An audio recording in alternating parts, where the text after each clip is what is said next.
Shri श्रीमधीश divine grace अभय चरणारविंद भक्ति वेदांत स्वामी श्रील प्रभुपाद की जय। नित्य लीला प्रविष्ट इस्कॉन फाउंडर आचार्य saviour of the whole world Srila Prabhupada की जय। नामाचार्य हरिदास ठाकुर की जय। प्रेम से कहो श्री कृष्ण चैतन्य प्रभु नित्यानंद श्री अद्वैत गदाधर श्रीवासादि गौर भक्त वृंद की जय। श्री श्री राधा पार्थ सारथी ललिता विशाखा गोप गोपिका श्याम कुंड राधा कुंड गिरि गोवर्धन की जय। श्री श्री गौनेता ही की जय। श्री श्री सीताराम लक्ष्मण हनुमान की जय। श्री श्री लक्ष्मी नरसिंह प्रहलाद महाराज की जय। समवेत भक्त वृंद की जय। अनंत कोटि वैष्णव वृंद की जय। इस्कॉन वर्तमान आचार्य वृंद की जय। श्री पुरुषोत्तम अधिक मास 30वां दिवस अंतिम दिवस महामहोत्सव की जय। गौर Premanandi all glory to assembled devotees, all glory to assembled devotees, all glory to assembled devotees, all glory to Sri Guru and Gauranga। ये ऐसे खिसका लिया मैंने, कोई दिक्कत तो नहीं इधर, खिसका दिया मैंने ऐसे। अच्छा, तो ये जो पुरुषोत्तम अधिक मास है, तो आज हमारे वैष्णव कैलेंडर में ये लिखा हुआ है कि आज समाप्त हो रहा है। तो ये अंतिम दिन है पुरुषोत्तम अधिक मास का। और बृहन नारदी पुराण में 31 अध्यायों में महात्म्य है, बहुत विस्तृत महात्म्य है। तो अभी तक हम 15 अध्याय तक कथा सुना चुके, अलग अलग स्थानों में कथा सुना चुके। और इस समय जो कथा चल रही है वो है दृढ़धनवा, राजा दृढ़धनवा। कौन से राजा? दृढ़धनवा, इनकी कथा चल रही है। तो ये 16वां अध्याय तो मैं पाठ करके सुनाऊंगा। तो इसके पहले की जो कथा है वो मैं आपको जो है संक्षेप में बता देता हूँ कि राजा दृढ़धनवा सर्वगुण संपन्न थे। उनके अंदर उदारता थी, दया थी और गंभीरता थी, सब गुण थे। असीमित धन संपत्ति थी और प्रजा वर्ग भी सब अनुकूल थे, पत्नी अनुकूल थी, और जो है बहुत अच्छा उनका राज चल रहा था। तो एक दिन उनको रात में सोते हुए अचानक चिंता पैदा हुई।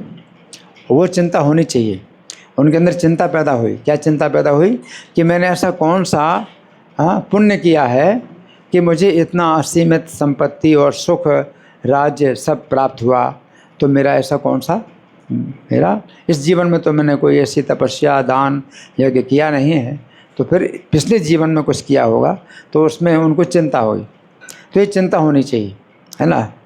क्योंकि आज की शिक्षा जो है इतनी गलत है कि आपके पिछले जन्म की कुछ उसमें बात आती ही नहीं कि भाई पिछला जन्म था आपका और पिछले जन्म में आपने क्या किया था, उसके अनुसार आपको कुछ मिल रहा है। तो आज की शिक्षा इतनी मतलब अज्ञान सिखाती है कि आप पिछले जन्म की बात कुछ नहीं सोचते। लेकिन पिछले जन्म में हमने किया था तो हमें इस जन्म में मिल रहा है। तो हमें चिंता होनी चाहिए कि इस जन्म में हम कुछ करें तो अगले जीवन में भी मिलेगा, है ना? तो ये जो है मतलब एक तरीका है सोचने का कि पिछले जन्म में हमने किया, इस जीवन में मिला, और इस जीवन में अगर मैं नहीं कुछ करूँगा तो अगले जीवन में क्या मिलेगा, है ना? तो अगला जीवन भी है, अगले जीवन के लिए हमें चिंता करनी चाहिए। तो राजा को जब चिंता हुई तो वो जो है रात भर सोए नहीं है। अब पूछें तो किससे पूछें? ना पत्नी बता सकती, ना मंत्री बता सकते, कोई ऐसा है नहीं कि बताएं, है ना? और वो सवेरे जब उठे, ब्राह्मण मुहूर्त में उठे, स्नान किया और घोड़े में बैठ करके वन की ओर गए। और वन की ओर गए तो वहाँ एक तालाब के किनारे बरगद का पेड़ था, उसके नीचे बैठे। तो उस पेड़ में भी जो है एक तोता, बड़ा सुंदर तोता, वो जो है बैठा था। और वो जो है मनुष्य की आवाज़ में बार बार यही बात बोल रहा था कि इतना अतुल धन संपत्ति प्राप्त करके आप तत्व का चिंतन, आत्म तत्व का चिंतन नहीं कर रहे हैं तो भव सागर को कैसे पार करेंगे। अब वो तोता बार बार ये बोल रहा है तो बड़ी प्रसन्नता हुई, फिर और चिंता हो गई कि ये तोता ने मुझे क्या संकेत दिया है, हैं? ये क्या बोल रहा है तोता। तो फिर घर में आए तो अब जो है वो राजा क्या हैं, वो बिल्कुल गुमसुम हो गए, ना किसी से कुछ बोलते हैं, ना किसी की बात सुनते हैं, ना खाना ना पीना ना सोना, सब बंद हो, और बिल्कुल चिंता के मतलब उसमें। उनकी पत्नी गुरसुंदरी जो महारानी थी, तो उन्होंने भी बात की उनसे, लेकिन उनसे भी जवाब नहीं, कुछ जवाब नहीं दे रहे, कुछ बात सुन नहीं रहे। तो उनकी पत्नी भी बड़ी निराश हो गई, है ना। तो ऐसे कुछ समय जब बीत गया तो फिर इनके महल में वाल्मीकि मुनि आए। वाल्मीकि मुनि तो बहुत प्रसिद्ध हैं, जिन्होंने आदि काव्य रामायण की रचना की है।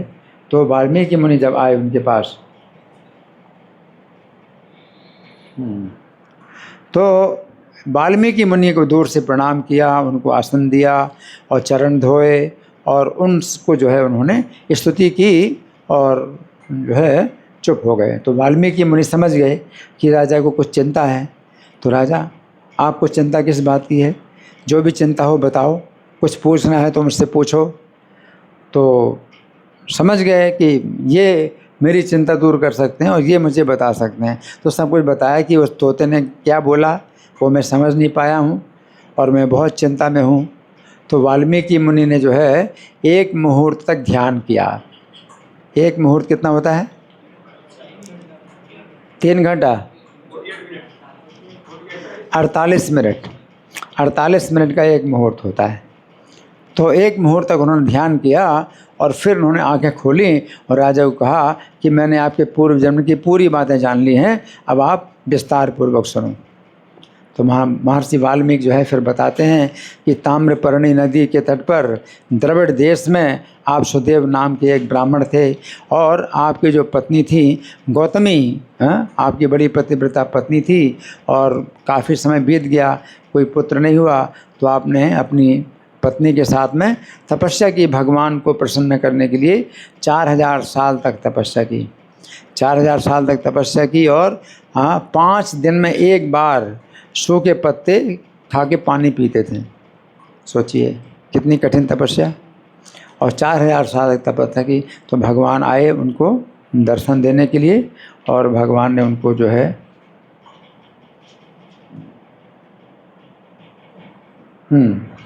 तो भगवान ने उनसे कहा कि ऐसी तपस्या तो किसी ने नहीं की, और मैं आपकी तपस्या से बहुत प्रसन्न हूँ और आप वर मांगो। तो इन्होंने कहा कि आप मुझे प्रसन्न हैं तो आप वर देना चाहते हैं तो मुझे आप एक सदाचारी पुत्र का वरदान दीजिए। तो भगवान बोले कि इस पुत्र के अलावा और कोई ऐसी चीज़ मांगो जो कि नहीं दी जा सकती, मैं दे दूंगा, लेकिन पुत्र नहीं दे सकता। आपके पुत्र जो है विधाता ने आपके जो है भाल में वो पुत्र का जो है योग नहीं लिखा है, 7 जन्म तक आपको पुत्र नहीं है। तो ये बहुत मतलब निराश हो गए, बड़े दुखी हो गए, और गौतमी जो उनकी पत्नी थी तो वो बड़ी चिंतित हो गई, है ना।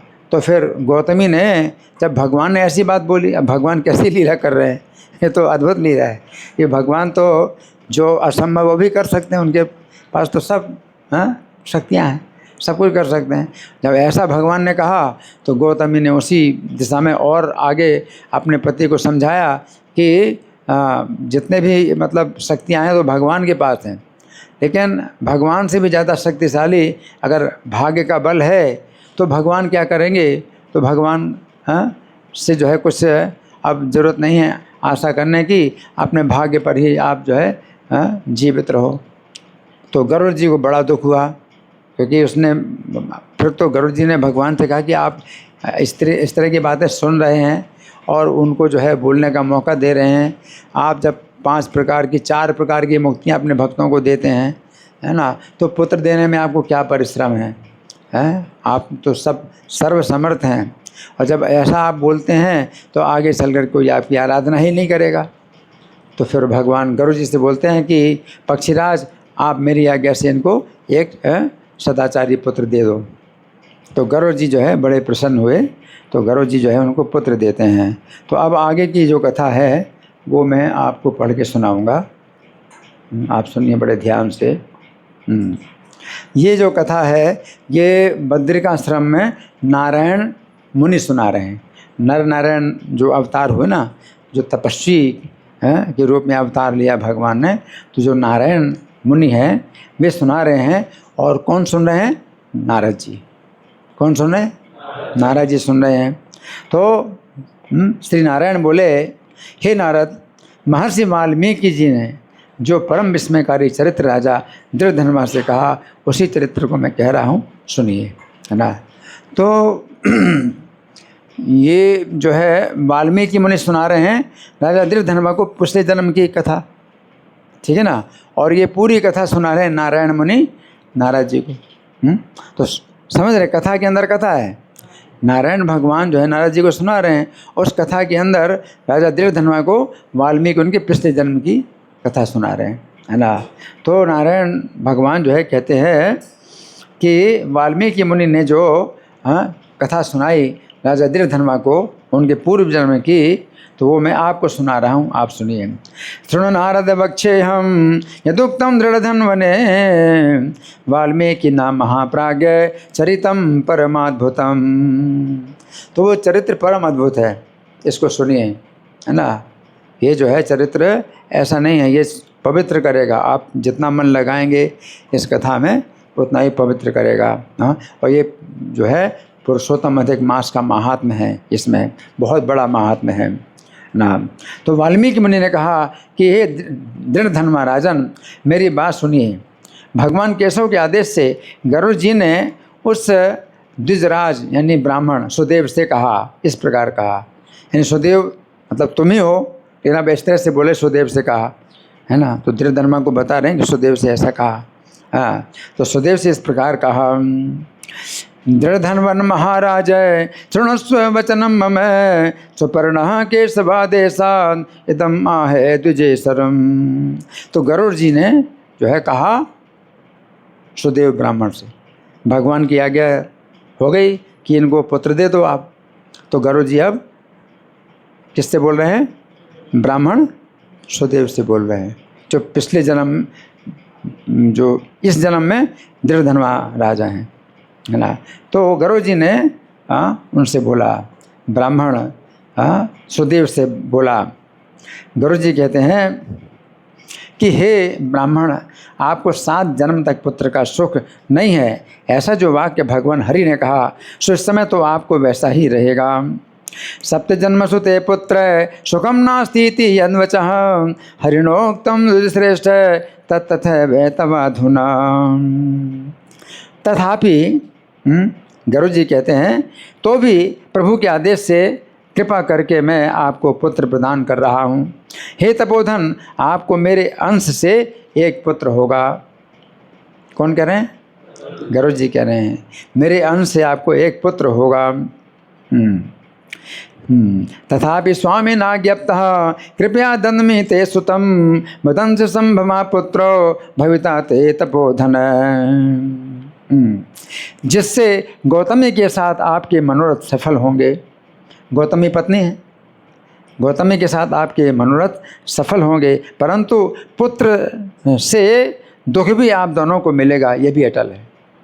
सुख दुख दोनों मिलेगा। जैसे राजा चित्रकेतु को ही बोले थे ना नारद, और वो थे, कौन थे? अंगिरा मुनि। हाँ ठीक है। तो कि पुत्र से सुख हर्ष भी मिलेगा, सुख भी मिलेगा। ऐसे गरुड़ जी ने कहा है कि दुख भी आपको मिलेगा, ये अटल है। ये न त्वमासि सा सत्या लप्स्यते गौतमी युतः परम जज्जनितं दुःखं यवियोर्भविता ध्रुवम्। हे ब्राह्मणों में अग्रगण्य है, आप धन्य हैं, क्योंकि आपकी बुद्धि का झुकाव भगवान की तरफ तो हुआ, चाहे भौतिक इच्छा से ही क्यों ना हो, ये तुमने भगवान का भजन तो किया। तो ये बहुत बड़ा गुण है कि कोई भौतिक इच्छा से भी अगर भगवान का भजन करे तो इससे भी क्या है कि भगवान प्रसन्न होते हैं और अपना शुद्धिकरण तो होता ही है ना। तो गरुड़ जी कहते हैं कि आप धन्य हैं, क्योंकि आपकी बुद्धि का झुकाव भगवान की तरफ तो हुआ। भगवान के प्रति सकाम भक्ति हो अथवा निष्काम भक्ति, भगवान को दोनों ही प्रिय है। धन्योऽसि तुझ शार्दूल यत्ते जाता हरो मति सकामा अप्यथ निष्कामा हरिभक्तिर हरे प्रिया।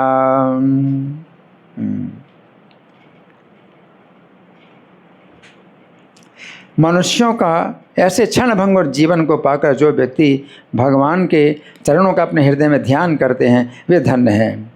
मनुष्यों का शरीर तो पानी के बुलबुले के समान क्षण भर में मिट जाने वाला है। ऐसे क्षण भंगुर जीवन को पाकर जो व्यक्ति भगवान के चरणों का अपने हृदय में ध्यान करते हैं वे धन्य हैं। चाहे सकाम भाव से करें चाहे निष्काम भाव से करें, लेकिन वे धन्य हैं। जल बुद्ध बताए पुंसाम शरीरम क्षण भंगुरम तदा शांत्य हरे पादम धन्यश्चिंतने ते हृदय।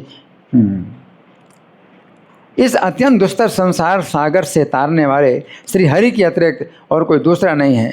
भगवान श्री हरि की कृपा के लेस मात्र ही से मैंने आपको पुत्र होने का वरदान दिया। हरेरन्यो न संसारात तारयेन बहु दुस्तरात हरे रे वै कृपालेशान मया दत्ता सुतस्तव।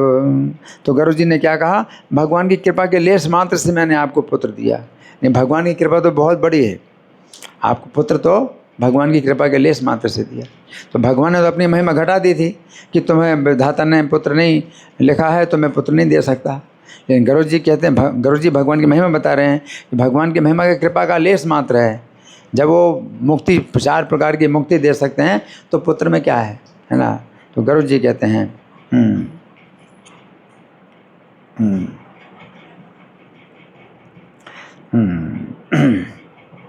अपने मन में श्री हरि का चिंतन करते हुए सुखपूर्वक जीवन व्यतीत करिए। कौन कह रहे हैं? गुरु जी कह रहे हैं। किससे कह रहे हैं?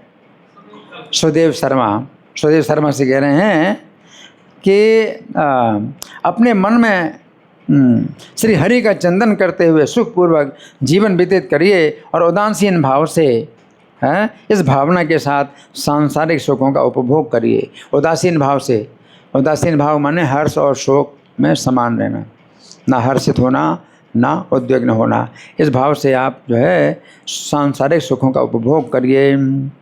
मनसि श्री हरिम धृत्वा विचरस्व यथा सुखम उदासीन तया स्थित्वा भुंक्ष संसार जम सुखम।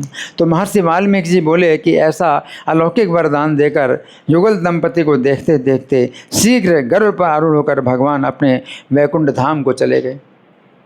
गरुड़ जी पर बैठ करके भगवान कहाँ चले गए? वैकुंठ धाम चले गए। दंपत्यो पश्यतो सद्यो दत्त्वा वरम मनोत्तमम खगद्वारा हरे शीघ्रम यो निज निकेतनम। सुदेव शर्मा भी अपनी पत्नी के साथ अपने मनोवांछित वर को पाकर घर लौट आए। उत्तम गृहस्थाश्रम के सुख को भोगने लगे। सुदेवोपि सपत्नी को वरम लब्ध्वा मनोगतम आसान्य सुगृहम भेजे कारहस्ते सुखमुत्तमम। कुछ समय के बाद गौतमी को गर्भ रह गया। 10वां महीना लगने पर गर्भ पूरा हुआ। कियत्काले क्रमेण स्या दोहदा समपद्यते 10वें मासी संप्राप्ते पूर्णो गर्भो बभूव। प्रसूति काल आने पर गौतम ने एक उत्तम पुत्र को जन्म दिया। पुत्र के उत्पन्न होने पर सुदेव शर्मा बहुत प्रसन्न हुए। प्रसूति काले संप्राप्ते सासूते सुतमुत्तमं सुदेव स्वात्मजे जाते जाता हलादो बभूव। अच्छे अच्छे ब्राह्मणों को बुलवाकर जात कर्म संस्कार किया। भली भांति स्नान करने के बाद द्विज श्रेष्ठ सुदेव शर्मा ने उन ब्राह्मणों को बहुत दान दिया। आहूय जात कम कर्म चकार द्विज सत्तमान बृहदानम ददौतेभ्या सुस्नातो द्विज सत्तम। अपने भाई बंधुओं और अन्य ब्राह्मणों को आमंत्रित कर बुद्धिमान सुदेव शर्मा ने नामकरण संस्कार संपन्न किया। दयालु गरुड़ जी ने मुझे प्रेम पूर्वक पुत्र दिया है। नाम चास्या करो धीमान ब्राह्मण स्वजनैर्वृतः अयम सुता सुपर्णेन दत्ता प्रेम्णा कृपालुना। शरद ऋतु के चंद्रमा के समान इसका उदय हुआ है। सुखदेव मुनि की भांति तेजस्वी है, इसलिए मेरे ऐसे प्रिय पुत्र का नाम सुखदेव होगा। सुखदेव के समान तेजस्वी है, जो परीक्षित को भागवतम सुनाते हैं उनके समान तेजस्वी है, इसलिए इसका नाम क्या होगा? सुखदेव होगा। शारदेन्दु रेविप्रोद्यन तेजस्वी सुख सन्निभा सुखदेवेति नामायम पुत्रोस्तु मम वल्लभः। माता के मन में आनंद देता हुआ और पिता के भविष्य जीवन की आशा अभिलाषा के साथ शुक्ल पक्ष में जिस प्रकार चंद्रमा दिन प्रतिदिन बड़ा होता है, उसी प्रकार वो पुत्र भी शीघ्रता से बढ़ने लगा। अवर्धत सुतः शीघ्रम शुक्ल पक्ष एवं डुपः पितुर्मनोरथ साकम मातृमानस नंदनः।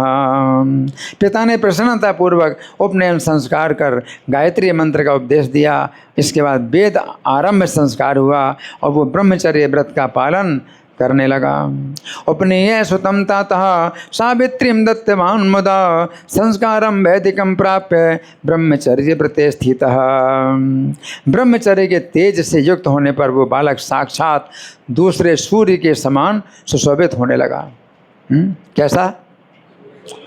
ब्रह्मचर्य के तेज से दूसरे सूर्य के समान सुशोभित होने लगा।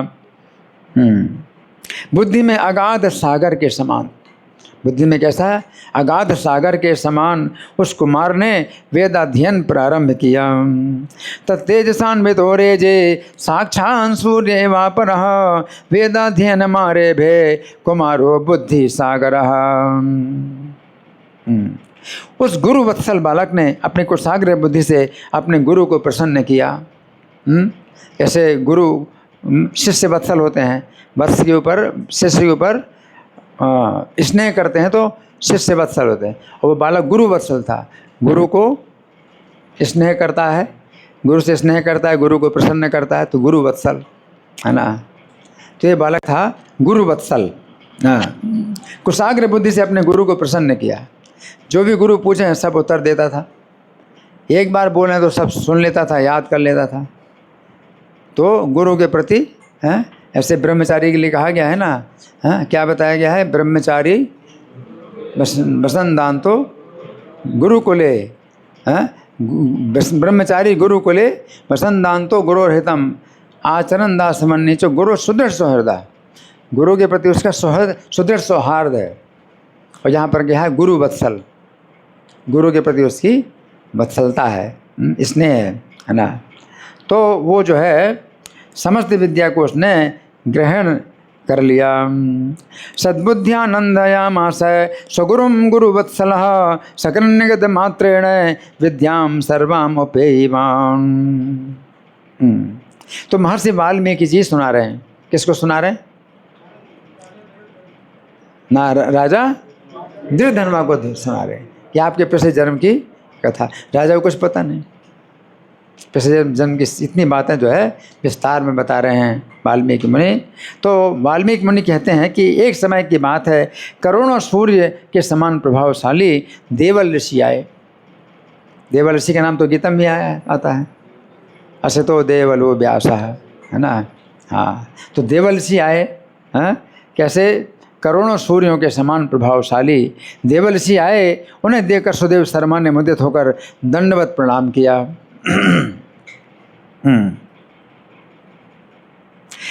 एकदा देवलोभ्यागात कोटि सूर्य समय प्रभा तमालोक्य सुदेवो सौ नामे दंडवन मुदा।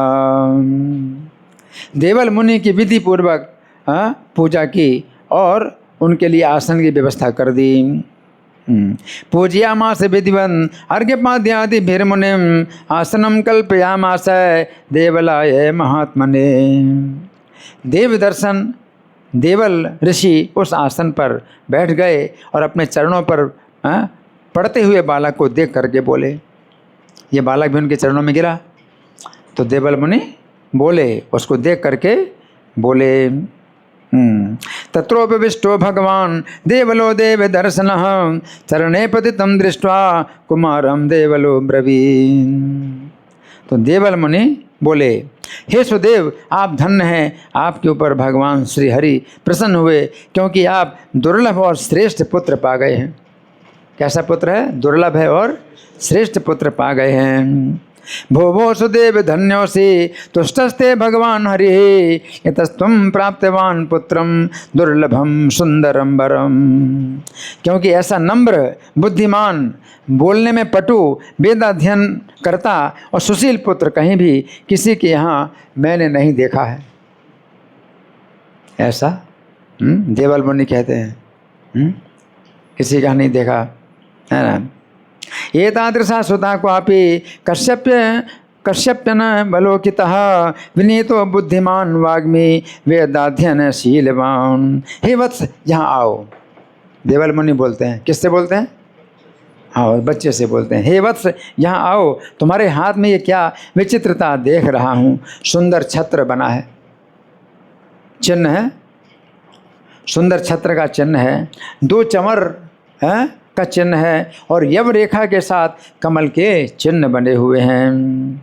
यही पुत्र कि मैं तत्ते करे पश्यामि कौतुकम सच्छत्रम चामर युगम कमलम यव संयुतम। हाथी की सूंड की तरह घुटने तक लटकने वाली दोनों भुजाएं हैं। 2 भुजाएं कैसी हैं? हाथी सूंड के समान लटकती हैं और घुटनों तक लटकती हैं। एक तो सुंदरता हाथी की सूंड के समान भुजा, ऊपर से मोटी और यहाँ पतली ऐसे, और दूसरा है और घुटने तक लंबी भुजाएं, वो और विशेषता है, आदानुलंबित भुजा है। तो तुम्हारे हाथ जो है कैसे हैं? हाथी की सूंड के समान घुटने तक लटकने वाले दोनों भुजाएं हैं और कान तक फैले हुए विशाल लाल लाल नेत्र कान तक जाते हैं, इतने बड़े नेत्र हैं, विशाल नेत्र हैं, लाल लाल नेत्र हैं। आजानुलंबिनो हस्तो हस्ति हस्ते समो तव आकर्णांत विशाले चा चक्षुषी मधु पिंजरे। गोल आकार का शरीर है, उदर में त्रिबली की रेखाएं हैं। इस प्रकार इस बालक के विषय में कहकर उस ब्राह्मण को उत्कंठित देखकर देवल ऋषि फिर बोले। अब पिता की बड़ी उत्कंठा हो रही अपने पुत्र के बारे में जानने की। तो जब देखा देवल ऋषि ने कि पिता बहुत उत्कंठित हैं, तो देवल मुनि फिर से बोले। वपुर्वर्तुलकं मध्यम वलित्रय विभूषितम एवं मुक्त्वा सुतम दृष्ट्वा पुनराहोत्सुकम द्विजम। आहा सुदेव, आपका ये पुत्र विविध गुणों का निधान है। ये पुत्र कैसा है? विविध गुणों का निधान है। किस किस को नींद आ रही है? हाथ उठाइए। नींद आ रही है? नींद आ रही है? नींद नहीं आ रही? नींद नहीं आ रही तो हाथ उठाइए।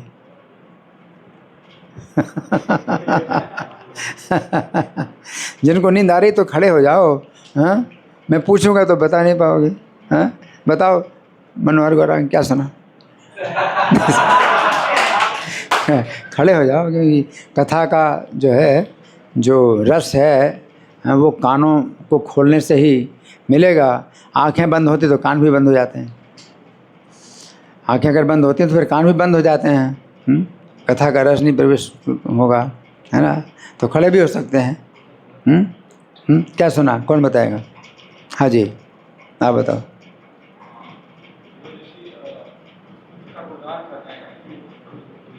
देवल ऋषि, हाँ बस, हाँ।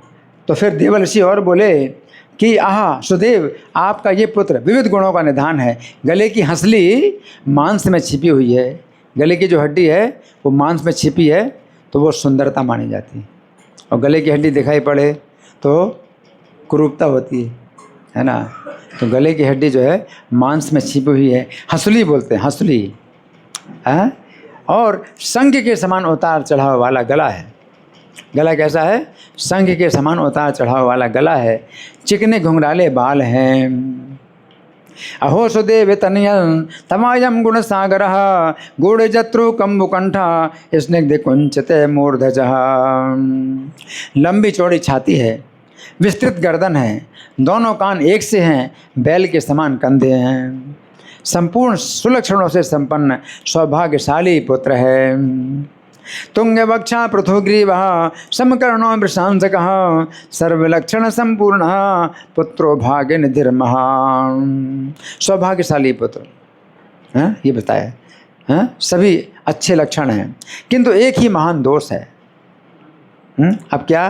किंतु एक ही महान दोष है। जैसे सभी जो लक्षण हैं व्यर्थ हो गए, इतना कहकर सिर पीटते हुए लंबी सांस लेकर देवल मुनि कहने लगे। अब सिर पीटा ऐसे और लंबी सांस ली, और देवल मुनि कहने लगे, एक एव महान दोषो ये न सर्वं वृथा कृतम इत्युक्ता मौलिमाधुन्वन् विनिश्वस्या ब्रवीण मुनि। पहले तो आयु की जांच करना चाहिए। देवल मुनि कहते हैं कि मैंने गलती की कि जितने लक्षण जो बताए हैं तो मैंने सब जांचे, सब लक्षण। पहले तो आयु की जांच करना चाहिए, हैं? अगर आयु ही नहीं है तो इन लक्षणों से फिर क्या फ़ायदा? तो क्या है कि पहले तो आयु को की जांच करें, फिर लक्षणों का वर्णन करें, क्योंकि अल्प आयु वाले बालकों के अच्छे लक्षण रहने का क्या प्रयोजन हुआ? अगर आयु बहुत थोड़ी है तो जितने भी अच्छे लक्षण हैं उनका कोई अर्थ नहीं है। तो देवल मुनि कहते हैं कि अगर अल्प आयु वाला बालक है तो अच्छे लक्षण का क्या प्रयोजन हुआ? पूर्वमायु परीक्षेत पश्चान लक्षणम आदिशे निरायुषा कुमारस्य लक्षण है किम प्रयोजनम। हे सुदेव, आपका ये पुत्र 12वें वर्ष में पानी में डूबकर मर जाएगा। इसके लिए आप चित्त में शोक ना करिए। सुदेव तनयोजम ते द्वादशे हायने जले मृत्यु में सति तस्मात् त्वं शोकम मा कुरु मानसे। जो होनहार है वो होकर रहेगा, इसमें संशय नहीं है। जिस प्रकार मरणासन्न व्यक्ति को औषधि देना व्यर्थ होता है, उसी प्रकार भविष्य को टालने की कोई प्रतिक्रिया नहीं है। अच्छा उदाहरण दिया। जो मृत्यु के निकट उसको जितनी दवाई दो बेकार है, उसी प्रकार से जो होनहार है उसको टालने की शक्ति किसी में नहीं है। देवल मुनि बोले, अवश्यम भाविनो भावा भवन्ते वेन संशयः तत्र प्रतिविधिर्नास्ति मुमूर्षोरे विभेषजम्। तो महर्षि वाल्मीकि जी बोले, ये कहकर देवल मुनि तो ब्रह्मलोक चले गए। ये कहकर देवल मुनि ब्रह्मलोक चले गए। इधर गौतमी के साथ सुदेव शर्मा धरती पर पछाड़ा खाकर गिर पड़े। उनका जो है इतना एक बालक ही जो है उनका जीवन था, सुख था, पूरा सुख अपने पुत्र पर ही केंद्रित था, और 12 साल में ये पानी में डूब के मर जाएगा। तो दोनों माता पिता पछाड़ा खा करके गिर पड़े।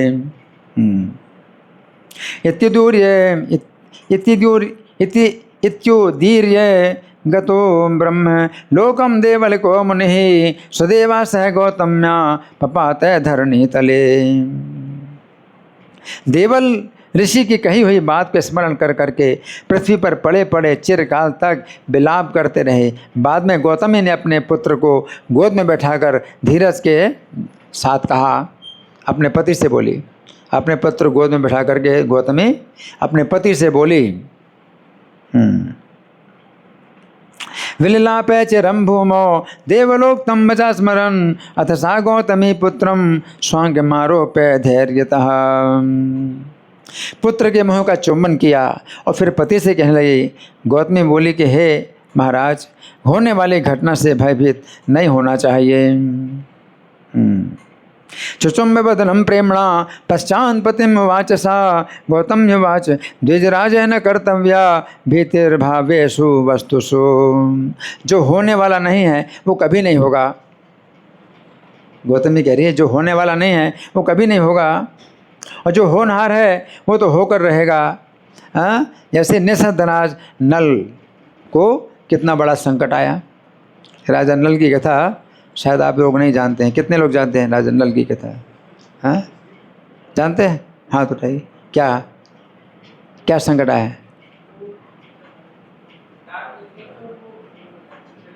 दान देते नहीं, दान नहीं, जुए में हार गए। अपने छोटे भाई पुष्कर से जुए में हार गए, और वन में जो है वो गए, वन में दमयंती साथ गए, और वस्त्र भी उनके शरीर में नहीं थे। तो राजा नल के ऊपर बहुत संकट आया।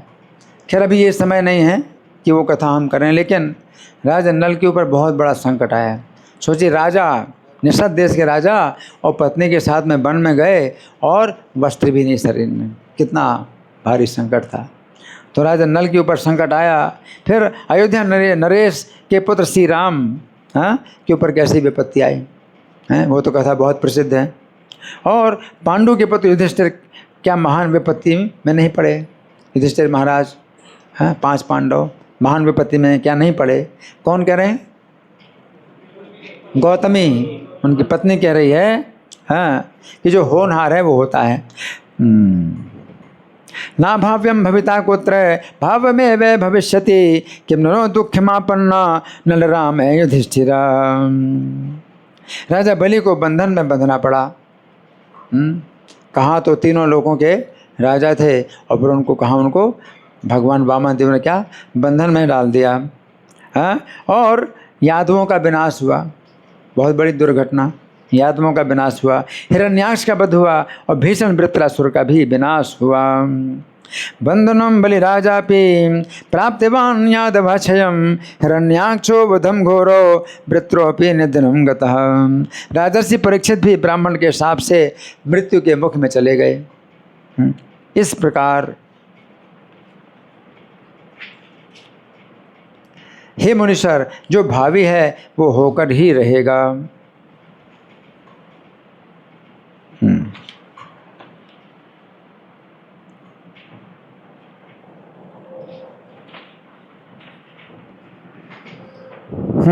हाँ, सहस्त्रार्जुन कार्तवीर्य का सिर काटा गया और दशानन रावण के भी मस्तक काटे गए। हे मुनि, रघुकुल तिलक श्री राम को भी जानकी जी का वियोग उठाना पड़ा। कार्तवीर्यः शिरच्छेदम रावणोपि तथाप्तवान विरहम रघुनाथोपि जानक्या प्राप्तवान मुने। राजर्षि परीक्षित भी ब्राह्मण के शाप से मृत्यु के मुख में चले गए। इस प्रकार हे मुनीश्वर, जो भावी है वो होकर ही रहेगा। परीक्षित भी राजर्षिर ब्राह्मणान मृत्युमाप्तवान एवं ये भाविनो भावा भवन्त्येव मुनीश्वर। इसलिए हे नाथ, उठिए, सनातन भगवान को भजिए जो समस्त जीवों के रक्षक हैं और मुक्ति को देने वाले हैं। अतो उत्तिष्ठ हे नाथ है हरिम भजय सनातनम शरण्यम सर्वजीवानां निर्वाण पददायकम। कौन कह रहा है? हाँ, पत्नी है ना। तो गृहस्थ जीवन में भी अगर ऐसी पत्नी होती है तो वो इतना जो है सहारा देती है, दुख में कष्ट में सहारा देती है। तो हाँ, भगवान का भजन करिए। उन्होंने कहा कि भगवान का भजन करिए।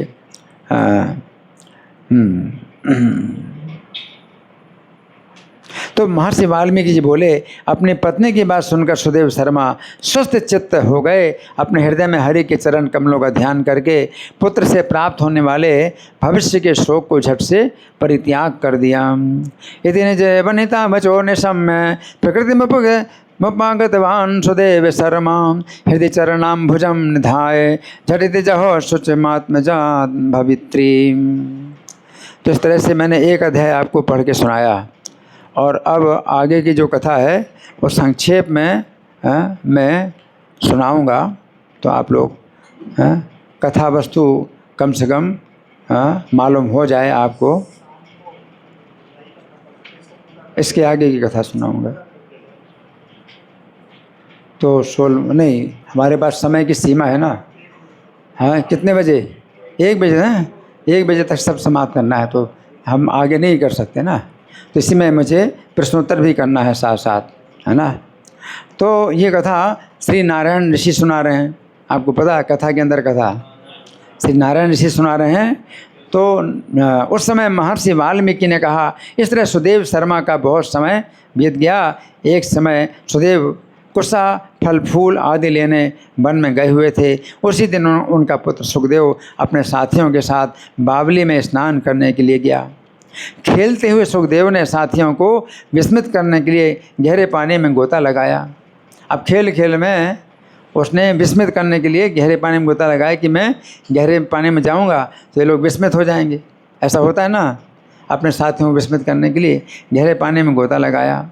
उसका जी घबराने लगा, बाहर निकलने का प्रयत्न करने लगा। अब बहुत नीचे चला गया था, अब उसके श्वास बंद हो गई। अब बाहर निकलने की कोशिश कर रहा है लेकिन निकल नहीं पाया और मर गया। उसके मित्रों ने देखा वो निकल नहीं रहा है तो हाय हाय करते हुए गौतमी से सब हाल कहा। उनकी बात सुनकर गौतमी पछाड़ खाकर गिर पड़ी। उसी समय वन से सुदेव शर्मा भी आ गए। दोनों पति पत्नी बावली पर गए, अपने मरे पुत्र को छाती से लगाकर फिर गोद में लेटाकर विलाप करने लगे, हे गोपाल, पुत्र की अग्नि से जले हुए मेरी रक्षा कीजिए। तो भगवान को ही पुकारते हैं और बालक के जो है वियोग में आंसू भी बहाते हैं, है ना। तो अब जो है ये सुदेव शर्मा ना तो घर जा रहे हैं और ना वन को जा रहे हैं, वो वहीं बावली के पास ही बैठ करके वो विलाप कर रहे हैं। तो उस समय महर्षि वाल्मीकि सुना रहे हैं कि हे राजन, उस समय ब्राह्मण सुदेव के विलाप करने पर पानी बरसना शुरू हो गया। क्या हो गया? पानी बरसना शुरू हो गया और 1 महीने तक पानी बरसता रहा। 1 महीने तक पानी बरसता रहा, परंतु पुत्र शोक की ज्वाला से संतप्त होने के कारण इन दोनों को कुछ पता नहीं चला। सुदेव और गौतमी को कुछ भी पता नहीं चला है। ना तो उन्होंने जल पिया ना भोजन किया। ये श्री कृष्ण का प्रिय पुरुषोत्तम मास था। अब पुरुषोत्तम मास की महिमा सुनो। तो उन्होंने कुछ पता नहीं, उन्हें कुछ पता नहीं पुरुषोत्तम मास के बारे में। और पुरुषोत्तम मास का महीना जो है उसी समय शुरू हुआ, उसी दिन से जिस दिन उनका पुत्र मरा, है ना। तो ना तो उन्होंने जल पिया ना भोजन किया। और ये श्री कृष्ण का प्रिय पुरुषोत्तम मास था, सो ना जानते हुए उस ब्राह्मण के द्वारा पुरुषोत्तम मास की आराधना हो गई। अब ये पुरुषोत्तम मास की आराधना इस तरह से भी हो सकती है कि आपको पता नहीं है, जैसे एकादशी में भी होता है। कभी एकादशी के दिन आपको भोजन नहीं मिला किसी कारण से, है ना, और जो है वो पूरा दिन बीत गया, आपको भोजन नहीं मिला, लेकिन पहले भोजन मिला था। अगर कई दिनों से भोजन नहीं मिला तो एकादशी का कुछ मतलब नहीं है कि आपने एकादशी का व्रत किया या नहीं किया, पता चला या नहीं पता चला, उसका कोई मतलब नहीं। एकादशी को ही भोजन नहीं मिला, अगर एकादशी को भोजन नहीं मिला और अगले दिन जो है अगर किसी प्रकार से पारण भी हो गया, जो पारण का समय है, तो एकादशी का फिर वो फल मिल जाता है ना जानते हुए भी। उसी प्रकार से पुरुषोत्तम महीने का जो है बहुत बड़ा इनको फल प्राप्त हुआ, है ना। तो उनका खाना बंद, पीना बंद, सोना बंद है, और स्नान उनको जो हो रहा है वो वर्षा का स्नान हो रहा है, सबसे अच्छा स्नान है वो, है ना। तो इस ब्राह्मण के द्वारा पुरुषोत्तम मास की आराधना हो गई। इससे प्रसन्न होकर साक्षात भगवान प्रकट हो गए। उसमें ब्राह्मण ने भगवान का दर्शन किया। श्री कृष्ण पुरुषोत्तम मास के व्रत से प्रसन्न हुए और बोले, सुदेव, हे सुदेव, ऐसा कोई नहीं जो आपके भाग्य का वर्णन कर सके। भगवान क्या बोले? वो तो अपना दुर्भाग्य मान रहे हैं, पुत्र के शोक में विलाप करें, 1 महीने तक पुत्र को गोद में लिए हुए हैं। ऐसे में तो सब भी क्या होता था, दुर्गंध आने लगती। और भगवान कह रहे हैं कि कोई भी नहीं है जो तुम्हारे भाग्य का वर्णन कर सके।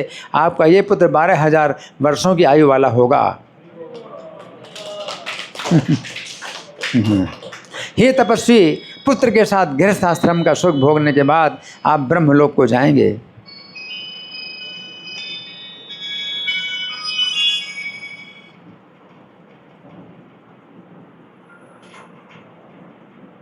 मैंने मोबाइल बंद कर दिया अपना, आप भी अपना मोबाइल बंद कर दीजिए। तो अब भगवान क्या कह रहे हैं कि इस पुत्र की आयु होगी 12,000 साल की, और गृहस्थाश्रम का सुख भोगने के बाद आप ब्रह्मलोक को जाएंगे। वहाँ पर देवताओं के 1000 वर्षों के बाद भूतल पर आप दृढ़धनवा नाम के चक्रवर्ती सम्राट होंगे। और दृढ़धनवा से ही बोल रहे हैं वाल्मीकि मुनि कि भगवान ने आपको ऐसा बोला। तो ब्रह्मलोक में 1000 देवताओं के वर्षों तक आप रह करके और फिर पृथ्वी पर आएंगे तो दृढ़धनवा नाम के चक्रवर्ती सम्राट होंगे, हैं। अब दृढ़धनवा को कुछ याद नहीं है, वाल्मीकि मुनि कहते भगवान ने आपको ऐसा कहा था। 10,000 वर्ष पर्यंत पृथ्वी पर राज्य करेंगे। तो 10,000 साल हो गए दृढ़धनवा को राज्य करते हुए, हैं। आपकी ये पत्नी गुण सुंदरी नाम की पटरानी होगी। जो गौतमी है इस समय पत्नी, ये आपकी पत्नी गुण सुंदरी होगी। जब आप भगवान श्री कृष्ण को भूल जाएंगे और समझिए आपका पुत्र सुख पक्षी बनकर वन में आपको बोध कराएगा। ये पुत्र 12,000 साल की आयु भोगकर वैकुंठ जाएगा, तो फिर यही जो है अपने पिता को तोता बन करके याद दिलाएगा। तो भगवान ने ये कहा था, है ना। तो इनके प्रश्न का उत्तर मिल गया, है ना। तो तोते की बात सुनकर आप उदास होकर राजमहल में जाकर चिंता के समुद्र में डूबे रहेंगे। तब महर्षि वाल्मीकि आकर आपको ज्ञान कराएंगे। वाल्मीकि में नहीं बताया है कि भगवान ने आपको ऐसा कहा था। महर्षि वाल्मीकि आकर ज्ञान कराएंगे, और महर्षि वाल्मीकि को सब पता है कि भगवान ने ऐसा कहा है और वो उसी प्रकार से कार्य कर रहे हैं। तो भगवान ने ऐसा कहा था आपको। उनके वाक्यों से आपका संशय दूर हो जाएगा और शरीर को छोड़कर दोनों परम पद प्राप्त करोगे। इस प्रकार श्री कृष्ण के कहने पर बालक उठ खड़ा हुआ। वो बालक जो 1 महीने पहले मर चुका था, उठ खड़ा हुआ। ये युगल दंपति पुत्र को जीवित देकर आनंद मग्न हो गए। उस समय सुदेव ब्राह्मण ने अपना संदेह प्रस्तुत किया। हे श्री कृष्ण, मैंने 4000 वर्ष तक अत्यंत दुस्तर तपस्या की। अब संदेह भगवान से ही पूछ रहे हैं। अभी इनको कुछ पता नहीं है कि मतलब क्या भगवान क्यों ऐसा कह रहे हैं, 12,000 साल की आयु दे दी, है ना। पुरुषोत्तम मास की तो बात अभी तक इनको पता ही नहीं कुछ। तो ब्राह्मण ने कहा कि हे श्री कृष्ण, मैंने 4000 वर्ष तक अत्यंत दुस्तर तपस्या की, परंतु आपने उस समय अत्यंत चुभने वाली बात कही थी कि हे वत्स, आपको पुत्र नहीं है, नहीं है, नहीं है। 4000 साल तक तपस्या की और आपने क्या कहा, आपको पुत्र नहीं है, नहीं है, नहीं है। तो बड़ी चुभने वाली बात कही आपने। तो उस वाणी का उल्लंघन कर मेरे पुत्र को जीवित करने का कारण क्या है। अब वो वाणी का उल्लंघन कर दिया और मेरे पुत्र को आपने जीवित कर दिया और 12,000 साल की आयु दे दी, इसका कारण क्या है। तो उस समय भगवान श्री कृष्ण उत्तर दिया, ये मेरा पुरुषोत्तम मास जो बीता है, उस मास की पत्नी से शोक में व्याकुल आपसे आराधना हो गई है। इस मास की आराधना हो गई है ना। तो पुत्र के शोक में ही अगर यही कारण बन गया कि आराधना हो गई पुरुषोत्तम मास की, खाया पिया नहीं, कुछ भी सोए भी नहीं, है ना, पुरुषोत्तम मास की आराधना हो गई। आपको पूरा महीना बिना भोजन किए बीत गया। बादल के आने से तीनों काल स्नान भी हो गया। अब्र स्नान सबसे अच्छा स्नान है, वो वर्षा का स्नान। तो तीनों काल जो है स्नान भी हो गया। आपको 1 महीने मेघ के जल से स्नान मिला और अखंड उपवास भी हो गया। शोक में डूबे होने के कारण ना जानते हुए भी आपसे पुरुषोत्तम मास की पूजा हो गई। हरि बोल। वेदों के सभी साधनों को तराजू के एक पलड़े में रखा ब्रह्मा जी ने। ब्रह्मा जी के पास एक ऐसा तराजू है जिसमें जितने भी साधन हैं रख करके तोले जाते हैं कि वे कौन सा साधन भारी है और कौन सा साधन हल्का है। तो वेदों में बताए हुए जितने भी यज्ञ हैं, तपस्या है, दान है, पुण्य है, अनुष्ठान है, सब इकट्ठे एक तराजू में रखे ब्रह्मा जी ने, और एक पलड़े में पुरुषोत्तम मास को रखा, दूसरे पलड़े में पुरुषोत्तम मास को रखा है। और ब्रह्मा जी ने देवताओं के सामने तौला, तराजू ऐसे ऊपर उठाई। जब तौला तो पुरुषोत्तम मास वाला पलड़ा भारी हो गया। अरे वो अकेला पुरुषोत्तम मास। अब सोचिए 4000 साल तक तपस्या, है ना। इसमें तो कई बार पुरुषोत्तम मास आया, तो उसमें पुरुषोत्तम मास का कोई फल नहीं मिला। क्यों? क्योंकि वो तपस्या के नियम जो पहले चल रहे थे वो पुरुषोत्तम मास में ही चले, तो उससे कुछ फल नहीं हुआ। लेकिन पुरुषोत्तम मास का फल तब मिला कि नहीं जानते तो अभी वो नियम शुरू हो गया उसी दिन से, है ना। तो फिर मनुष्य का शरीर पाकर जो व्यक्ति पुरुषोत्तम मास में ना तो स्नान करते हैं, ना दान करते हैं, ना व्रत उपवास करते हैं, वे जन्म जन्म में दरिद्र होते हैं। इस प्रकार भगवान गरुड़ पर बैठकर वैकुंठ चले गए। सुदेव शर्मा पुत्र को जीवित देकर प्रसन्न रहने लगे। 1000 वर्षों तक अपनी पत्नी के साथ सुख भोगते हुए ब्रह्मा जी के लोक में गए। तो 1000 साल तक तो यहाँ पर, फिर 1000 साल देवताओं के साल ब्रह्मा जी के लोक में रहे, है ना। फिर वहाँ से गौतमी और सुदेव शर्मा इस पृथ्वी पर आए। वही सुदेव शर्मा आप राजा दृढ़धर्मा नाम से विख्यात राजा हैं और गौतमी ही आपकी पटरानी गुण सुंदरी है। सुखदेव नाम वाले आपके पुत्र जिन्हें श्री कृष्ण ने पुनर्जीवन दिया था, वे 12,000 वर्ष तक आयु भोग कर बैकुंठ गए। वही वन में तोता के रूप में आपके लिए वैसा वचन बोले थे। उस समय राजा दृढ़धर्मा ने महर्षि वाल्मीकि को प्रणाम किया, संतुष्ट हो गए, उनको जो है पूरी संतुष्टि हो गई, है ना। तो इसमें अब आप लोगों की ओर से कोई संशय है, कोई प्रश्न है, कोई चर्चा है, या मैं प्रश्न करूं? जी।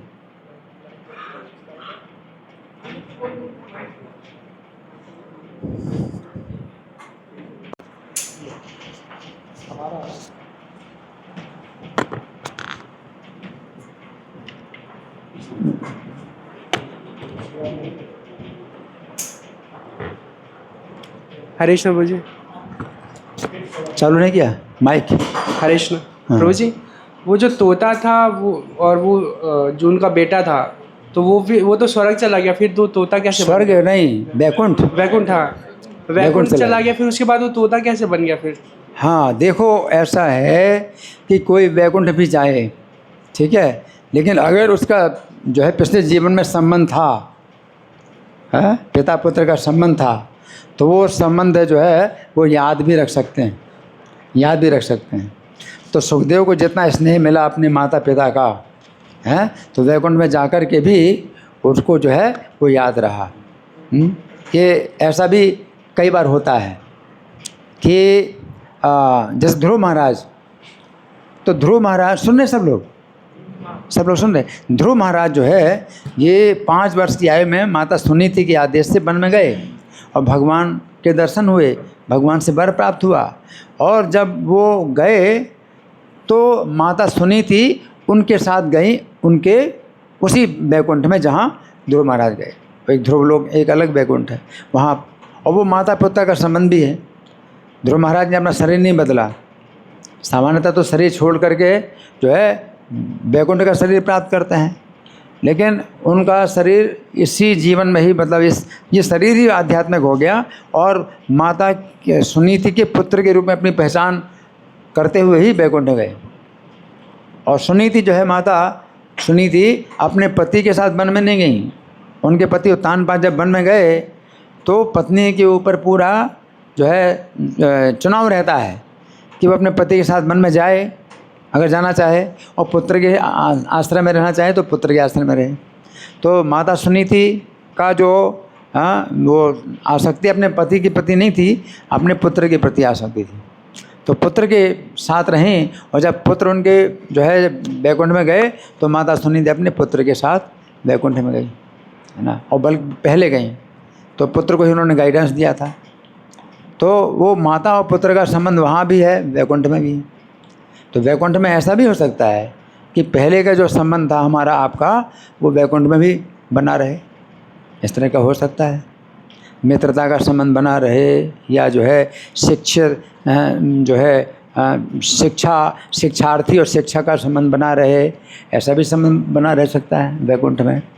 तो वो जो है, जो उनका पुत्र था सुखदेव, वो भी उसी चेतना में था कि ये हमारे पिता हैं और हमारे पिता जो है भूले हुए हैं कृष्ण को, तो इनको अब वैकुंठ मुझे इनको ही बुलाना है। तो उनको वैकुंठ बुलाने के लिए वो तोता के रूप में आए, फिर वैकुंठ चले गए। तो ऐसा है, ठीक है। वैकुंठ में इस्कॉन है।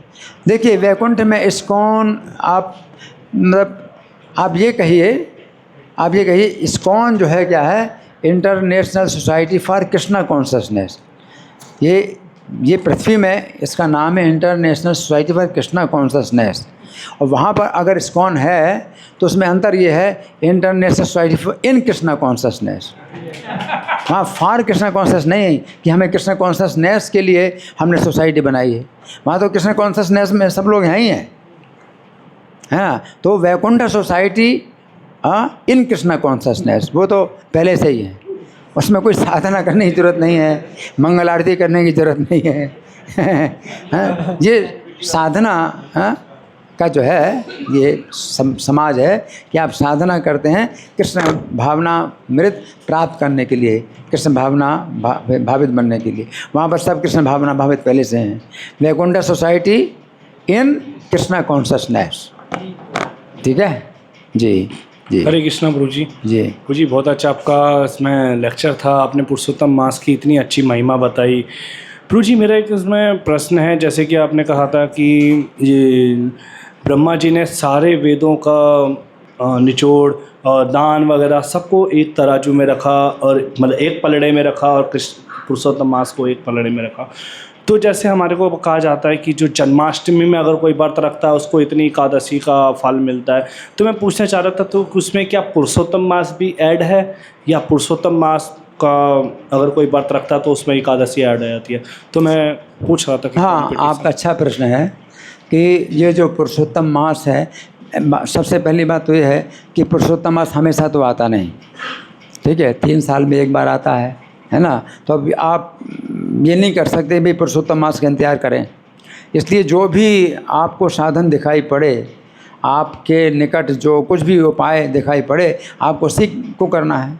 और कलयुग में तो हरे नाम हरे नाम हरे नाम एवं केवलम, हरि नाम के सिवा और कोई गति है नहीं, नान्य था गति न था। अब पुरुषोत्तम मास अगर आए भी जाए तो भी आप उतना कर नहीं सकते, खाना पीना सोना 1 महीने तक आप बंद कर नहीं सकते। वो समय का शरीर दूसरे युगों में जो पुरुषोत्तम मास का महात्म्य है वो कलयुग में अब संभव नहीं कि हम लोग करें। लेकिन हाँ, पुरुषोत्तम मास का हम ये कर सकते हैं कि जो रोज़ के नियम हैं, अगर आप रोज़ के नियम कर रहे हैं और पुरुषोत्तम मास का आपको कुछ विचार नहीं है तो अब पुरुषोत्तम मास का कोई फल नहीं मिलेगा। रोज़ का नियम है, मंगल आरती का है, क्लास का सब। लेकिन हाँ, अगर यही नियम जो रोज़ के आप कर रहे हैं अगर पुरुषोत्तम मास की चेतना में करें तो फिर जो है इसकी बहुत बड़ी जो है महिमा हो जाएगी, है ना। एक तो ये है कि भाई पता नहीं पुरुषोत्तम मास, और पुरुषोत्तम मास शुरू हो उसी दिन से उस शोक के कारण ही उन्होंने खाना पीना बंद कर दिया और पूरा महीना इस प्रकार से चल गया।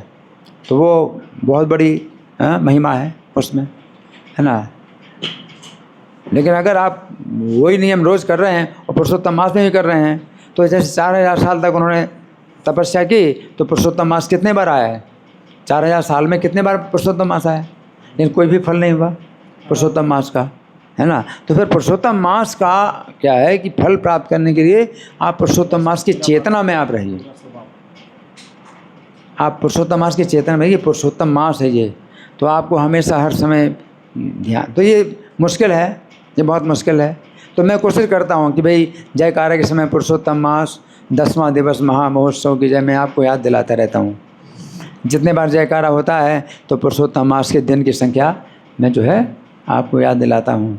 तो पुरुषोत्तम मास की जो है अगर आप याद करें कि भाई ये पुरुषोत्तम मास है तो इसमें विशेष आपका जो है ये है महिमा है। आप जो भी कार्य कर रहे हैं कि विशेष महिमा है, तो वो चीज़ है। जैसे पुरुषोत्तम मास में बताया गया है, एक तो ये महिमा बताई कि जितने भी साधन हैं एक पल्ले में रख दिए, एक पल्ले में पुरुषोत्तम मास रखा, है ना, तो वो भारी हो गया, है ना। दूसरी महिमा में ये भी बताया गया कि 12,000 साल तक प्रतिदिन गंगा स्नान करें आप, तो जो फल मिलेगा तो वो फल आपको मिल जाएगा पुरुषोत्तम मास में। जहाँ कहीं भी स्नान कर लो, लेकिन सही चेतना में करो। सही चेतना का मतलब यही है कि आप पुरुषोत्तम मास की चेतना में स्नान करो, तो वो 12,000 साल गंगा में स्नान करने का फल आपको मिलेगा। तो कितना बड़ा मतलब अंतर है, पुरुषोत्तम मास का बहुत बड़ा अंतर है। जैसे राजा में और रंक में कितना अंतर है, राजा और भिखारी में कितना अंतर है, ऐसे पुरुषोत्तम मास में और दूसरे महीनों में बहुत अंतर है। ठीक है जी जी। हाँ, पीछे पीछे। हरे कृष्णा प्रभु जी। प्रभु जी, जैसे आपने बताया था कि जब गरुड़ जी ने उनको आशीर्वाद दिया था पुत्र का, तो उसमें आपने एक उनका सेंटेंस बोला था कि उदासीन भाव से जो है गृहस्थ आश्रम का जो है सुख भोगो। तो ये उदासीन भाव से सुख भोगना, ये थोड़ा हाँ, ये उदासीन भाव उसी प्रकार से है। सम सुख दुखे समय कृत्वा लाभा लाभो जया जयो ततो युद्धा युजस्व नैवं पापम वापसी। तो भगवान ने कई जगह सम दुख सुखास्वस्था समलोष्टास्म कांचनहा, तो समान रह करके, उदासीन भाव का मतलब है समान रह करके। ना प्रहस्येत सुखम प्राप्य है, ना प्रहस्येत सुखम प्राप्य नोदित प्राप्य, ना प्रहस्येत प्रियम प्राप्य, प्रिय को प्राप्त करके कोई हर्षित ना हो, हाँ, और नवोदित प्राप्त अप्रिय को प्राप्त करके उद्विग्न ना हो। तो ये जो है उदासीनता का मतलब ये समता, कि आप समता का अभ्यास करो। हाँ, तो ये अभ्यास करना पड़ता है समता का। आप सत्वगुण में आते हैं तो फिर आप समता का अभ्यास कर सकते हैं। रजोगुण तमोगुण में समता नहीं होती है, उसमें फिर बहुत उद्विग्न हो जाते हैं। अप्रिय कोई घटना होती तो उद्विग्न हो जाते हैं, प्रिय घटना हो जाती तो बहुत हर्षित हो जाते हैं। तो रजोगुण तमोगुण से ऊपर सत्वगुण में आएंगे तो फिर आप समता का अभ्यास कर सकते हैं। ठीक है जी। हरे कृष्णा प्रभु जी। प्रभु जी, आप देवल ऋषि के बारे में बोले, इसमें जिक्र आया था। देवल ऋषि के बारे में कुछ कथा बताइए प्रभु जी, उनका बारे में कुछ। देवल ऋषि के बारे में मुझे देखना पड़ेगा, कहीं मिलता तो है लेकिन अभी मुझे उसको और देखना पड़ेगा। लेकिन गीता में तो आया है कि वो क्या है, असितो देवलो व्यासा है स्वयं चैव ब्रवीष में। ये शुरू की पंक्ति कैसी है? परम ब्रह्म है, परम धाम है, पवित्रम परमम भवान, पुरुषम शाश्वतम दिव्यम आदिदेवम अजम विभुम आहुस्त्वाम ऋषिया सर्वे देवर्षिर नारद तथा असितो देवलो व्यासा स्वयं चैव ब्रवीष में। तो असित, देवल और व्यास, व्यास जी का नाम तीसरे नंबर में है, असित का नाम पहला नंबर है, देवल का नाम दूसरा नंबर है और व्यास का नाम तीसरे नंबर में है। तो सब ऋषि लोग हैं आपको बोलते हैं कि आप परम ब्रह्म हैं, यानी श्री कृष्ण के तत्व को जानने वाले ऐसे बड़े महात्मा हैं जी। हरे कृष्ण प्रभु जी। प्रभु जी, आपने जैसे स्टार्टिंग में बताया था सकाम इच्छाओं के लिए भगवान की भक्ति, सकाम इच्छाओं के लिए भगवान की भक्ति, सकाम भक्ति या निष्काम भक्ति? हाँ हाँ, सकाम भक्ति या निष्काम भक्ति, हाँ। तो जैसे हम कई बार लोगों से मिलते हैं बाहर और मोस्ट प्रोबेबली लोग मतलब सकाम इच्छाओं से ही थोड़ा बंधे हुए हैं, तो क्या हम उनको ऐसे कन्विंस कर सकते हैं इसके लिए भी कि आप? देखिए, यहाँ पर बात यह है कि भक्ति होनी चाहिए तीव्र भक्ति। बहुत अंतर है, सकाम भक्ति भी हो लेकिन तीव्र भक्ति हो वो ज़्यादा लाभदायक है। मान लो निष्काम भक्ति है लेकिन भक्ति तीव्र नहीं है। अगर निष्काम भक्ति है लेकिन भक्ति तीव्र नहीं है, उससे अच्छी सकाम भक्ति हो और तीव्र भक्ति हो। जैसे ध्रुव महाराज की तीव्र भक्ति, और उनको क्या चाहिए था? पिता से भी बढ़कर के पद, पिता से और पिता के पिता और पिता के पिता के मतलब ब्रह्मा जी से भी बड़ा पद चाहिए। तो क्या है? सकाम भक्ति, लेकिन तीव्र भक्ति थी। तो तीव्र भक्ति जो है वो उसमें बहुत शक्ति है, क्योंकि वो शुद्ध करती है। तो आपका शुद्धिकरण हो जाएगा, तो आपकी इच्छा का भी शुद्धिकरण हो जाएगा, फिर वो इच्छा भी नहीं रहेगी। तो ध्रुव महाराज चाहते थे कि हमें पिता से भी बड़ा पद चाहिए, और पिता से के पिता मनु है, उनसे बड़ा पद चाहिए, और पिता के पिता से के पिता ब्रह्मा जी, उनसे भी बड़ा पद चाहिए। लेकिन तीव्र भक्ति की, तो तीव्र भक्ति की उन्होंने, निरंतर लगातार भक्ति की, तो क्या हुआ? उनकी इच्छा जो है फिर क्या हुई? शुद्ध हो गई। तो सतोगुण में आ जाता है व्यक्ति, रजोगुण से सतोगुण में आ गए, और सतोगुण में फिर वो रजोगुण कमज़ोर पड़ जाता है, फिर वो उसमें भौतिक इच्छाएँ उतनी प्रभाव नहीं डालती। तो वो जो है तीव्र भक्ति, जैसे कहे जाते हैं ना कि दो चीज़ें होती हैं, उसमें क्या है वो कि जो जिसमें ये आत्मा सुप्रसिद्ध थी, अहेतु की अप्रतिहता, अहेतु की अप्रतिहता, ये आत्मा सुप्रसिद्ध। जो भक्ति है वो कैसी होनी चाहिए? अहेतु की अप्रतिहता। तो अहेतु की मतलब है निष्काम, और अप्रतिहता का मतलब है कि वो मतलब रुके नहीं, लगातार हो, है ना। तो अहेतु की निष्काम भक्ति हो और लगातार हो तो आत्मा प्रसन्न हो जाएगी। ठीक है। अब इसमें दो चीज़ें हैं, एक तो अहेतु की, दूसरी अप्रतिहता है। तो अहेतु की का मतलब कि कोई हेतु नहीं है। अब अगर आपको कोई हेतु नहीं है, भाई आप भक्ति करते हैं, हेतु नहीं है, तो फिर ऐसा भी भाव आ सकता है कि कुछ मुझे लेना तो है नहीं, तो भक्ति हम कभी करते कभी नहीं करते। अहेतु की भक्ति आप करते हैं, कभी करते कभी नहीं करते, क्योंकि हमें कुछ भौतिक इच्छा नहीं है इससे, तो उससे उतना लाभ नहीं है। और जो हेतु है, सकाम भक्ति है, ये अप्रतिहता है कि उसमें आप तीव्रता से लग गए, तो वो ज़्यादा आपको शुद्ध करेगी, आप भगवान के निकट बहुत जल्दी जाएंगे, है ना। तो वही चीज़ है कि अगर जो है सकाम भक्ति के कारण ही आप तीव्र भक्ति कर रहे हैं, तो वो जो है ज़्यादा आपको शुद्ध करेगी, ठीक है ना। क्योंकि आखिरकार क्या है कि आप तमोगुण रजोगुण से आप सत्वगुण में तो आएंगे ही। भक्ति जो है आपको क्या करती है, रजोगुण तथा रजस्तमो भावा काम लोभा ऐसे चेत एत अनाविधम स्थम सत्वे प्रसिद्धति। भक्ति अगर आप करते हैं, नित्यम भक्ति करते हैं भागवत सेवया, तो क्या रजोगुण तमोगुण के भाव अब आएंगे, लेकिन उनसे जो है चित्त क्या होगा, व्यथित नहीं होगा। चेत एत अनाविधम और स्थितम सत्व, और चित्त सत्वगुण में स्थित होकर के प्रसन्न हो जाएगा। अब वो कामना जो है उतनी तीव्र नहीं रही कि भाई ये होना ही चाहिए, वो होना ही चाहिए, मुझे ये चाहिए, यही चाहिए, हैं। फिर उसके अंदर वो हो जाता है कि भगवान का आश्रय चाहिए और भगवान जन्म जन्म हमें भगवान की भक्ति प्राप्त हो, तो बाकी इच्छाएं पूरी हो या ना हो, लेकिन आप रक्षा करो हमारी, जन्म मरण के बंधन से रक्षा हो जाए। तो इस तरह से वो सत्वगुण में आ जाता है, ठीक है ना। हैं? क्या? हाँ, तो निष्काम अपने आप सत्वगुण में आ जाते हैं आप। सत्वगुण में जो है निष्काम भाव आ जाता है, हैं, सत्वगुण में। और फिर जो है हाँ, आप इस तरह से जब आते हैं ज्ञान में आ जाते हैं, है ना, तो फिर जन्म मरण के बंधन से छूटना चाहते हैं, है ना। तो ये भी जो है हाँ शुद्धिकरण तो है। फिर उससे भी आगे और शुद्धिकरण होता है निष्ठा से। फिर हाँ क्या होता है, रुचि आती है, रुचि से आसक्ति, आसक्ति से भाव, और फिर प्रेम, तो प्रेम के धरातल पर आप आते हैं, है ना। तो ये जो है आपको आगे बढ़ाती है, जो तीव्र भक्ति वो आपको आगे बढ़ाती है ना। तो ये पुत्र की कामना ही क्यों ना हो, अब पुत्र की भी कामना है तो वो भी मतलब भौतिक कामना इसको नहीं कह सकते। पुत्र की कामना है ये उसी प्रकार से जैसे प्रचार में आपको जो है बड़ा आनंद आता है, तो आप प्रचार करना चाहते हो, भाई हम भी प्रचार के लिए जाएंगे, हम भी प्रचार के लिए जाएंगे, कि लोगों को जो है हम उपदेश देते हैं, प्रचार भक्ति में लगाते हैं, तो एक आनंद आता है।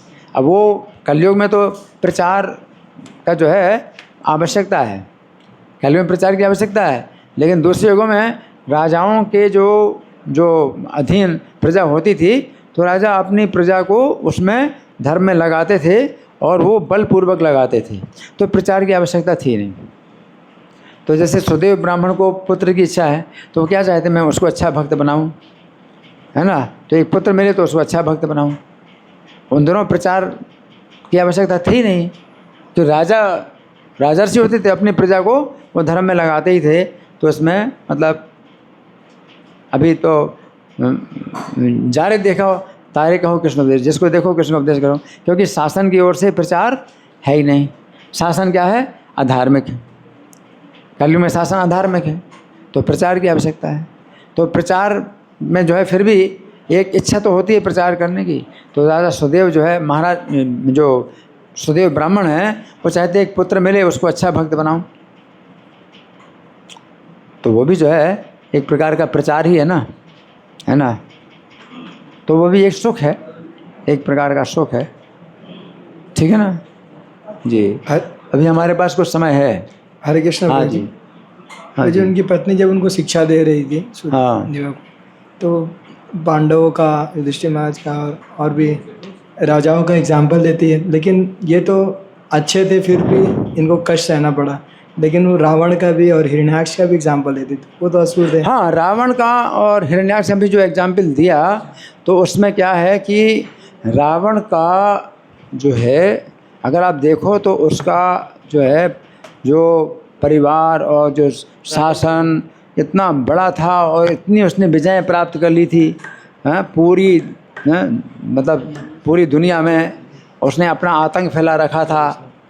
तो लोग ये सोचते थे कि बस रावण की ही हमेशा विजय होती रही और होती रहेगी। लोगों के दिमाग में आ जाता है कि रावण की हमेशा विजय होती रहेगी, और फिर रावण जो है मारा गया ना। तो ऐसा लोगों के दिमाग में आ गया कि रावण तो एक ऐसी व्यक्ति है जिसका आतंक जो है हमेशा चलता रहा, हमेशा चलता रहेगा।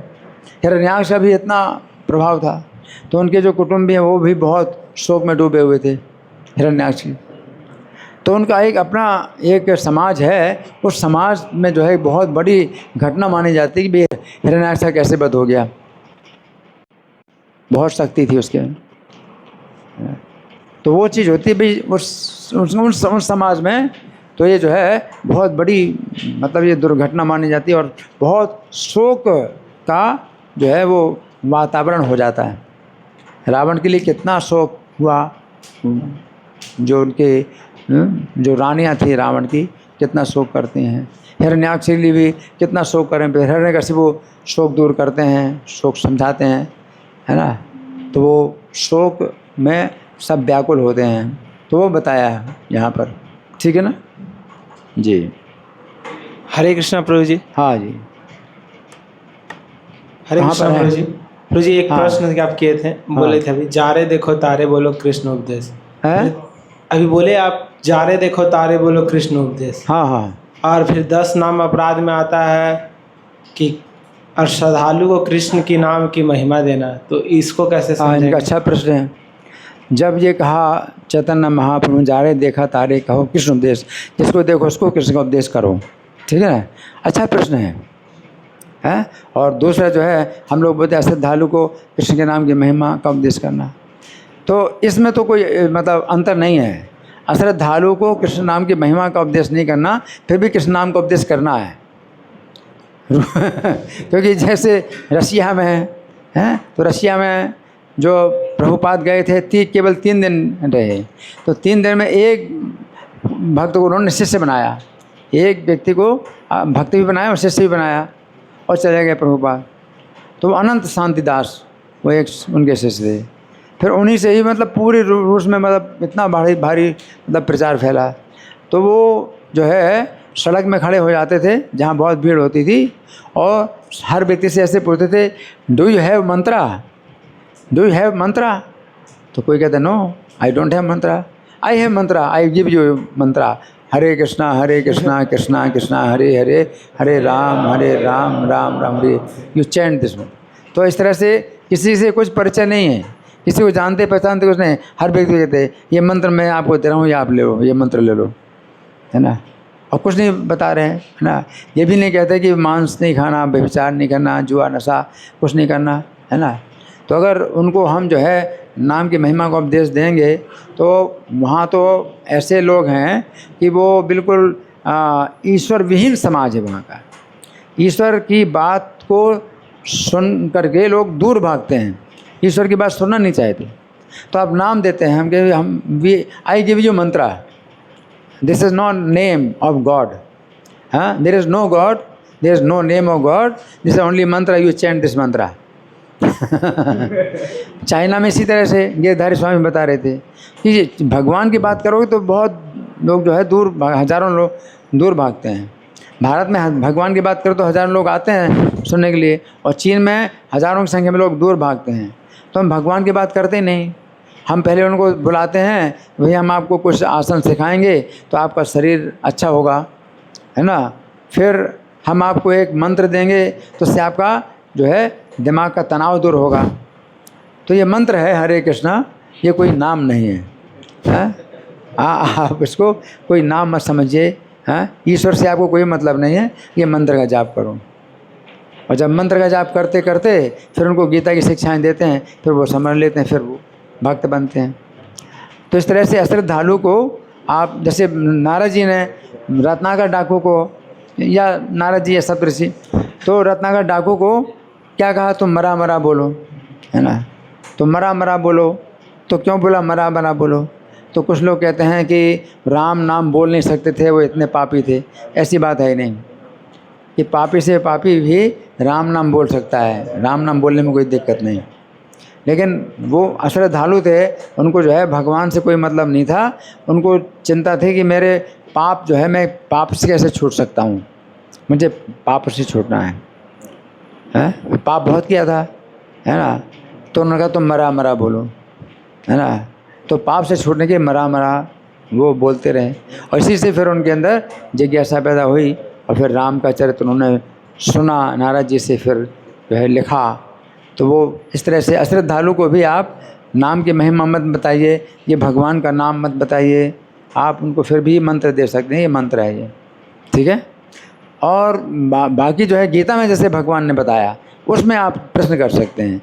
गीता में भगवान ने कहा कि ये जो उपदेश है एकदम तेना तपस्काय ना भक्ताय कदाचन, ये तपस्वी को नहीं बताना, हाँ, जो भक्त नहीं उसको नहीं बताना, न चासु श्रू सस्वे वाचम, जो सुनना नहीं चाहता उसको नहीं बताना, हाँ। तो भगवान ने बताया कि इसको नहीं बताना, इसको नहीं बताना।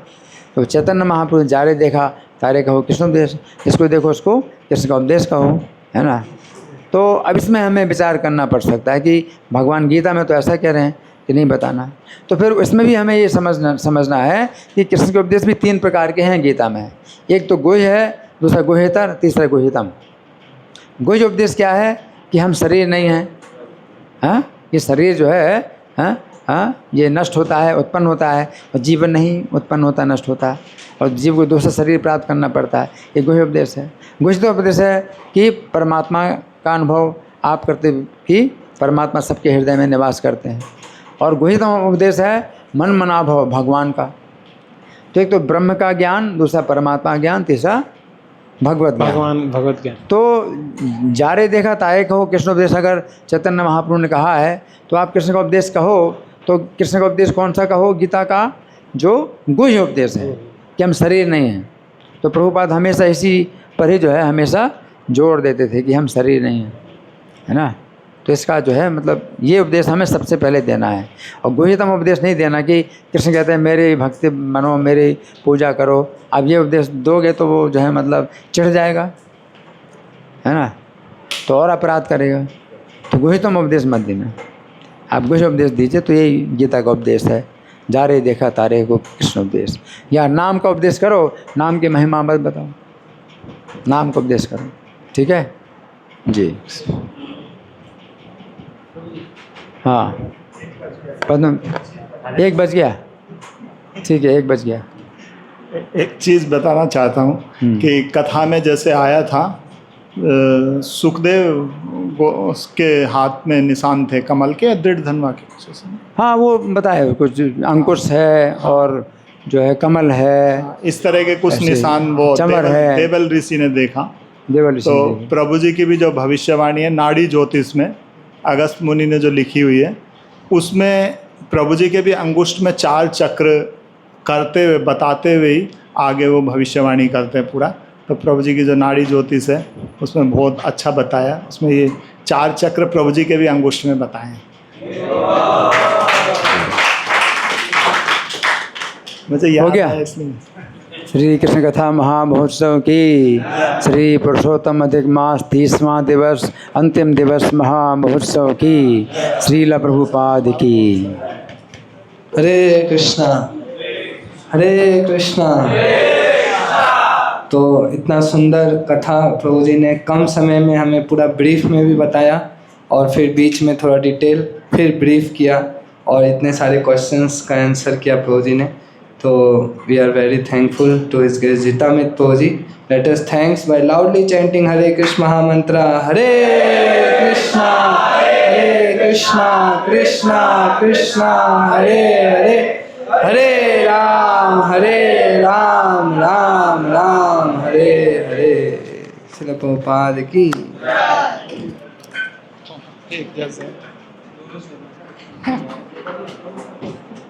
माइक में जो लगा वो दीजिए, ये मेरा केस माइक।